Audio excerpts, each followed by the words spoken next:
Good evening, I'm Bo Williams, and welcome to The 7. Let's get a look at the Big 7 stories right now. And topping the list for us tonight, the debate over young people and social media. And asking, will Tennessee follow suit with Florida and set a minimum age for social media?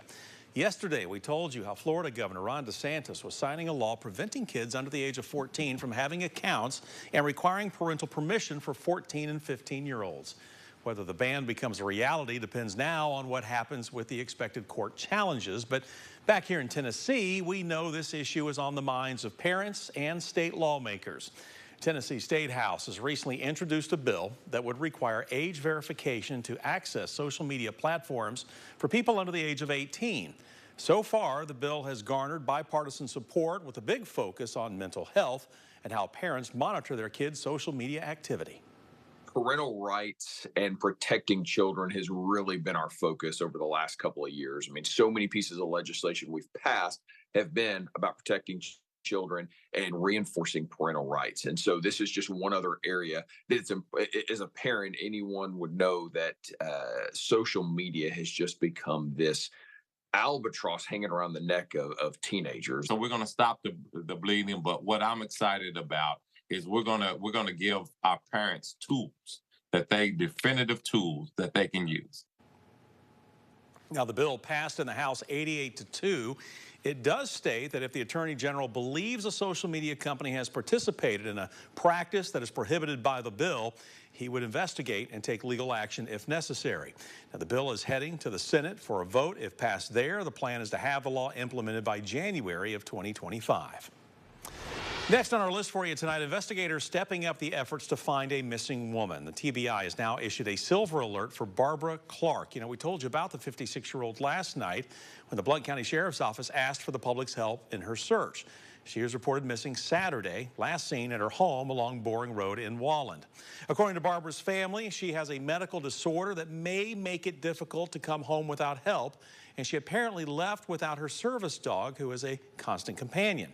We're told she may be driving this 2020 silver Toyota Tacoma. It's coming up here in a moment.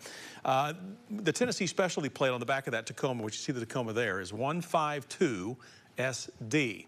Now, if you've seen Barbara Clark or know something that could help out investigators tonight, you are asked to please call 1-800-TBI-FIND. Our next big story, the mascot community remembering one of its own after he was killed in a crash on Tipton Station Road. You know, we told you earlier this week about the single car crash that happened Sunday. Knox County Sheriff's Office tells us the driver lost control of the vehicle, crashed into a utility pole, and hit a tree before coming to a rest. There were 4 people in the car. One of the passengers was ejected and pronounced dead at the scene. That person has now been identified as 23-year-old Skylar Myers. Now, we learned from friends that Myers was a graduate from Carter High School and an employee at Park West Medical Center. He loved to play basketball at Mascot Park with his friends Aaron Patterson and Drew Daniels and was a big Tennessee fan. Most of all, his friends say he knew everyone in the community and was always smiling. We played basketball a lot, and we also jam listened to music at the park. And he was also a good shooter at three-pointers. He was very charismatic. He had his own energy about him, and that's what made him have a lot of friends throughout high school and later in life. Skylar's family will receive friends tomorrow at Bridges Funeral Home at noon, followed by a procession to Roseberry Cemetery at 2 p.m. for a graveside service there. Well, a big milestone for a tragedy in our next story tonight at 7. Today we honor and remember the 6 people who lost their lives in the deadly Covenant School shooting 1 year ago today. On March 27th, 2023, an armed intruder shot through a glass door and entered the Covenant School in Nashville. Dispatchers received the first 911 call around 10:13 that morning. Officers with the Metro Nashville Police Department arrived and took down the shooter within 14 minutes. Now we're getting insight about how adults can talk with kids about what happened that day. Daystar Counseling Ministries is working with about 100 families impacted by the Covenant School shooting. For the Covenant students they work with, it's at no charge because of generous donations. Their therapy will be covered until they graduate high school. Daystar counselor Amy Jacobs said that parents and guardians should not be afraid to talk to their young ones about this tragedy because she says they are likely already thinking about it. She said the best time to have that discussion is while being active. For example, going on a walk. She says moving your body is also the best thing you can do for yourself. The spectrum of what people will feel today is quite wide, and no one's feelings are wrong in this. They're just present. And our best thing we can do for ourselves is paying attention to ourselves and acknowledging what we feel. Tonight, hundreds, if not thousands, are protesting in downtown Nashville outside the state capitol. Knoxville State Representative Gloria Johnson posted these pictures showing protesters linking arms, calling for change. In her post on social media, Representative Johnson saying, quote, "1 year on, we still mourn their loss.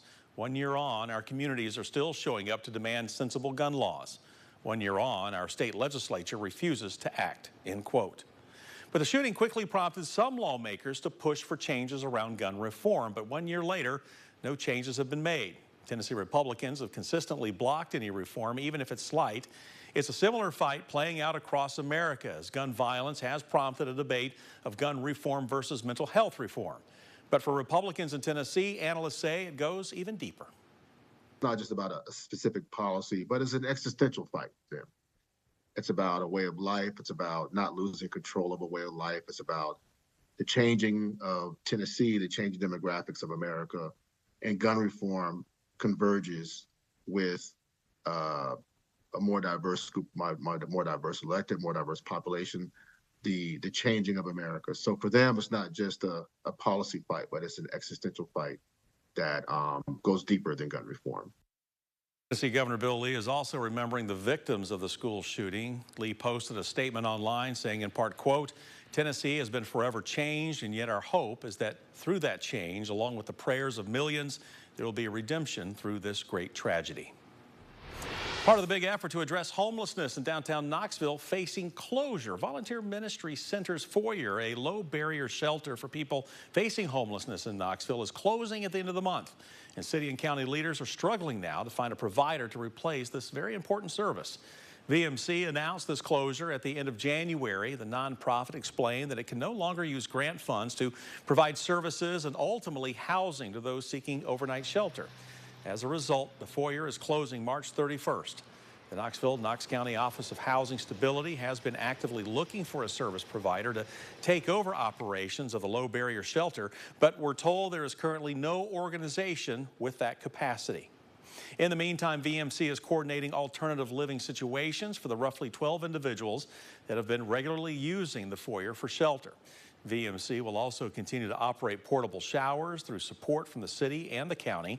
Plus, we're told the VMC operated Safe Space along North Broadway is getting extra lighting, security cameras, and portable bathrooms. And when the temperatures drop below freezing, you can expect those emergency warming centers to open at several local churches. Well, a big effort to make Knoxville roads safer gets a leader. That project is dubbed Vision Zero. Mayor Indy Kincannon has now named Transportation Engineering Specialist Cody Gentry as the city's new Vision Zero coordinator. Gentry has worked in the city's engineering department for 17 years now, most recently serving on the Neighborhood Transportation Safety Program. He'll be working to apply neighborhood traffic calming ideas to higher speed streets and intersections.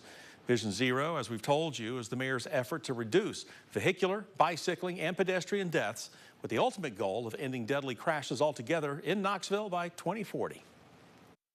My Vision Zero plan is that we can get to zero traffic fatalities on city streets by 2040. What the strategies are is a combination of enforcement, education, and engineering, because we know that humans are fallible, and also that drivers tend to go as fast as the road will allow. We're told some of the first area city leaders are working to make safer include Magnolia Avenue, Broadway, Woodland Avenue, and Chapman Highway.